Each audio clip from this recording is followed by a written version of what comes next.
사랑하고 축복합니다. 7월 14일 목요일입니다. 오늘도 우리 예수님 더 깊이 사랑하는 또 그 사랑으로 또 주님의 말씀에 온전히 순종하는 하루가 되시기를 간절히 소원합니다. 오늘 말씀은 완전한 대속제물이신 예수님이라는 제목으로 함께 말씀을 나누고자 합니다. 오늘 말씀은 히브리서 9장 11절에서 22절까지의 말씀입니다. 말씀을 봉독합니다. 그리스도께서는 장래 좋은 일에 대제사장으로 오사 손으로 짓지 아니한 것 곧 이 창조에 속하지 아니한 더 크고 온전한 장막으로 말미암아 염소와 송아지의 피로 하지 아니하고 오직 자기의 피로 영원한 속죄를 이루사 단번에 성소에 들어가셨느니라. 염소와 황소의 피와 및 암송아지의 죄를 부정한 죄에 뿌려 그 육체를 정결하게 하여 거룩하게 하거든. 하물며 영원하신 성령으로 말미암아 흠 없는 자기를 하나님께 드린 그리스도의 피가 어찌 너희 양심을 죽은 행실에서 깨끗하게 하고 살아계신 하나님을 섬기게 하지 못하겠느냐. 이로 말미암아 그는 새 언약의 중보자시니 이는 첫 언약 때에 범한 죄에서 속량하려고 죽으사 부르심을 입은 자로 하여금 영원한 기업의 약속을 얻게 하려 하심이라. 유언은 유언한 자가 죽어야 되나니 유언은 그 사람이 죽은 후에야 유효한즉 유언한 자가 살아있는 동안에는 효력이 없느니라. 이러므로 첫 언약도 피 없이 세운 것이 아니니 모세가 율법대로 모든 계명을 온 백성에게 말한 후에 송아지와 염소의 피 및 물과 붉은 양털과 우슬추로 취하여 그 두루마리와 온 백성에게 뿌리며 이르되 이는 하나님이 너희에게 명하신 언약의 피라 하고 또한 이와 같이 피를 장막과 섬기는 일에 쓰는 모든 그릇에 뿌렸느니라. 율법을 따라 거의 모든 물건이 피로써 정결하게 되나니 피 흘림이 없은즉 사함이 없느니라. 아멘.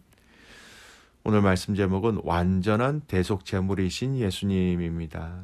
어제의 본문은 성막의 여러 성물들도 다 예수님이 행하신 그 사역을 미리 상징적으로 보여주는 것이다 라는 말씀으로 함께 말씀을 나누었지요. 오늘 말씀은 이제 또 한 가지 제사를 드리는데 아주 중요한 영역으로 넘어갑니다. 바로 예수님이 중보자 되신 뿐만 아니라 대제사장이 되신 뿐만 아니라 예수님이 진정한 온전한 제물이 되어 주신다라는 이야기를 오늘 본문은 그렇게 얘기하고 있습니다. 그 영역, 바로 제사 드릴 때 필요한 대속제물 참 중요합니다. 구약에서 대속제물이 될 수 있는 필수적인 아주 중요한 조건이 있지요. 그것이 소이든 송아지든 염소든 양이든 간에 절대 필요한 조건은 흠이 없어야 한다는 것이었습니다. 눈 한쪽이 문제가 있다든지 털이 빠진 것이더라든지 아니면 다리를 저는 것이든지 흠이 있으면 대속제물의 자격이 없게 되는 것이죠. 여러분, 나중에 이스라엘이 바벨론으로 인하여 망하기 바로 직전에 이러한 것들이 지켜지지 않았어요. 하나님께는 눈먼 것, 저는 것 드렸고 이스라엘 백성들 자기들은 좋은 것을 취하였습니다. 하나님에 대한 진정성이 없다라는 것을 보여주는 부분이 있지요. 그래서 하나님은 하박국 선지자를 통해서 이들을 크게 책망하셨습니다. 그만큼 흠 없는 제물을 드리는 것은 아주 중요한 것이었습니다. 그리고 이 대속제물의 피를 뿌림으로 말미암아 지은 죄를 하나님께서 용서해 주셨지요. 근데 히브리서의 말씀은 이제는 이 대속제물이 다른 동물이 아닌 예수님이 직접 이 역할을 감당하고 계심을 오늘 본문은 이야기하고 있는 것입니다. 대속제물의 첫 번째 조건 기억나십니까? 흠이 없어야 한다라는 것. 히브리서에서의 말씀은 예수님이 흠이 없으시다라는 부분들을 이렇게 설명하고 있습니다. 히브리서 4장 15절 말씀이에요. 우리에게 있는 대제사장은 우리의 연약함을 동정하지 못하실 이가 아니요 모든 일에 우리와 똑같이 시험을 받으신 이로되 죄는 없으시니. 여러분, 흠 없다, 즉 죄 없으신 주님이 우리의 죄를 위하여 대신 죽으셨다라는 거예요. 다시 한번 더 말씀드리면 죄인이 다른 사람들의 죄를 대신할 수 없습니다.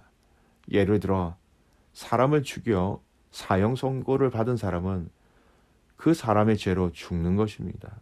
근데 이 사람이 다른 사람의 죄를 위하여 대신 죽는다고 했을 때 여러분, 그는 그 자격이 있는 사람입니까? 아니죠. 자격이 이미 없는 사람이에요.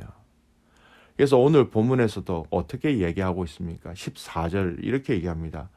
하물며 영원하신 성령으로 말미암아 흠 없는 자기를 하나님께 드린 그리스도의 피가 어찌 너의 양심을 죽은 행실에서 깨끗하게 하고 살아계신 하나님을 섬기게 하지 못하겠느냐. 흠 없는 자기라는 말씀, 죄 없으신 분이다라는 것을 분명히 얘기하고 있습니다. 예수님은 그 자신이 흠이 없으시기에 대속 제물이 되시기에 충분한 자격이 있다라는 것이지요. 두 번째, 여러분, 제물의 피를 통하여 용서를 받았습니다. 구약에서 그랬지요. 그 피가 뿌려져야 한다라는 것이죠. 22절 말씀, 율법을 따라 거의 모든 물건이 피로써 정결하게 되나니 피 흘림이 없은즉 사함이 없느니라. 피 흘림이 없이는 죄사함이 없다라는 것, 반드시 죄사함의 용서에 피 흘림이 필요하다라는 것이죠. 바로 짐승의 피를 통하여 구약의 이스라엘 백성들이 죄사함, 용서함을 받은 것처럼 이제는 예수 그리스도가 우리의 대속 제물이 되어 주심으로 그 예수님의 피가 우리를 죄에서 구원해 주셨다라는 겁니다. 12절 말씀, 염소와 송아지 피로 하지 아니하고 오직 자기의 피로 영원한 속죄를 이루사 단번에 성소에 들어가셨느니라. 동물의 피가 아님 흠이 없으신 예수님의 피로라고 말씀합니다. 사람인 대제사장도 지성소로 1년에 한 번 들어갈 때에 그의 죄를 용서해 달라고 구하는 절차가 있었지요. 불완전하다는 것입니다. 여러분, 의미가 없다라는 것은 아닙니다. 제물, 동물의 피였지만 흠 없는 것이 자격 조건이었습니다. 하지만 히브리서의 말씀에서 말씀하시는 이 내용의 핵심은 흠 없으신 예수님이, 즉 온전한 대속 제물의 그런 자격을 가지신 그 예수님이 대제사장의 역할도 해주시고 중보자의 역할도 해주시고 우리가 드려야 할 대속 제물도 대신 당신께서 해주셨다라는 거예요. 그러니 여러분, 얼마나 완벽한 제사입니까? 그동안 이 땅에서 부족하고 완전하지 못하였던 그 모든 것들을 예수님께서 완벽하게 당신이 이 모든 것들의 짐을 대신 지심으로 말미암아 새로운 제사, 새로운 예배, 그리고 이것은 완벽한 하나님의 죄사함의 은혜를 누릴 수 있는 것으로 바꾸어 주신 것이었습니다. 믿음의 가족 여러분, 구약적인 표현으로 이야기하자면 우리는 신약의 예배 가운데 눈에 보이는 동물의 피는 아니지만 예수님의 피가 우리 예배 가운데 뿌려진다라는 것을 우리는 알아야 합니다. 그래서 우리는 예수님의 이름으로 예배를 드릴 수밖에 없는 것이에요. 예수님의 피로 우리는 찬양하며 예수님의 피로 우리는 예배하며 예수님의 피로 기도할 때 중보자 되신 그 예수님이 친히 성부 하나님께 직접 중보하고 계신 것입니다.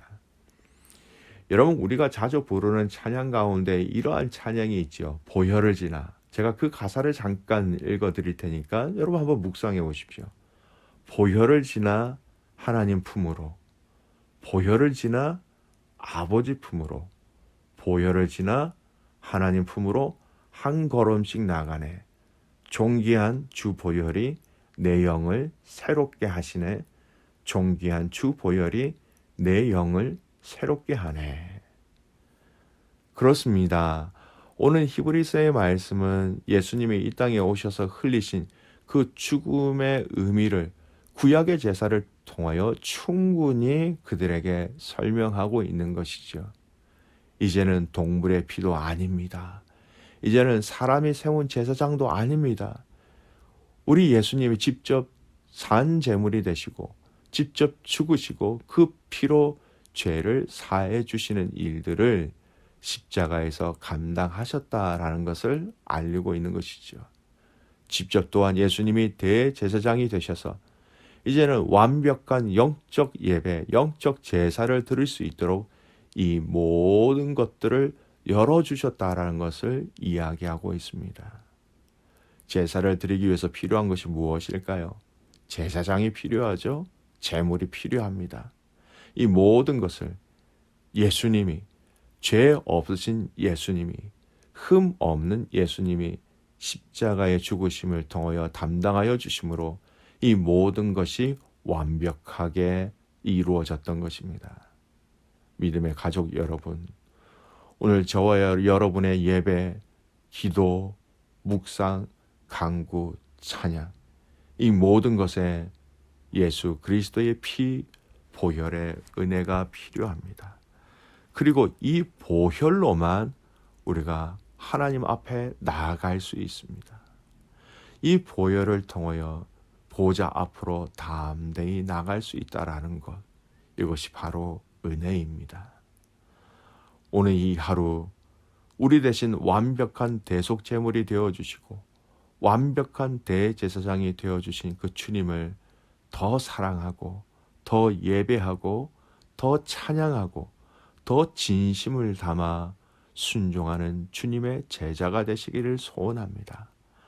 하나님의 나라를 예수님의 제자로서 예수님을 더 사랑하면서 누리는 복된 믿음의 가족들 되시기를 주님의 이름으로 축복합니다. 아멘. 기도하겠습니다. 하나님 아버지, 감사를 드립니다. 우리의 영원한 대제사장이 되신 주님, 또 오늘 이 말씀은 우리에게 가장 완벽한 대속 제물로 당신의 몸을 내어주신 예수님에 대해서 다시 한 번 더 기억하게 하여 주시니 참 감사를 드립니다. 주님 앞에 우리의 모든 것을 드릴 수 있는 자들 되게 하옵소서.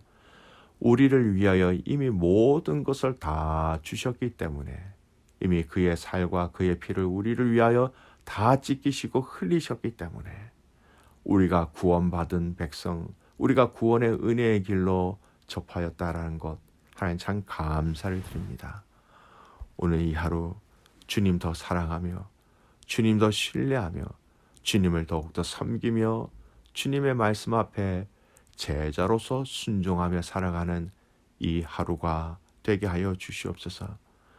사랑하는 믿음의 가족들 중에 하나님 육체와 심령 가운데 연약한 자들이 많이 있습니다. 코로나로, 독감으로, 또 가지고 있는 질병으로, 또 우리 병원에 입원하신 우리 윤연옥 권사님, 하나님께서 치료의 강선을 바라여 주셔서 고치시고 회복시켜 주시고 강하게 하여 주시옵소서. 육체가 강하여지는 것뿐만 아니라 우리의 믿음이, 우리의 심령이 또한 더욱더 강건하게 세워지기를 간절히 소원하옵고, 오늘도 우리를 위하여 보좌 우편에서 충보하고 계신 그 예수 그리스도의 이름으로 감사하며 기도 드리옵나이다. 아멘.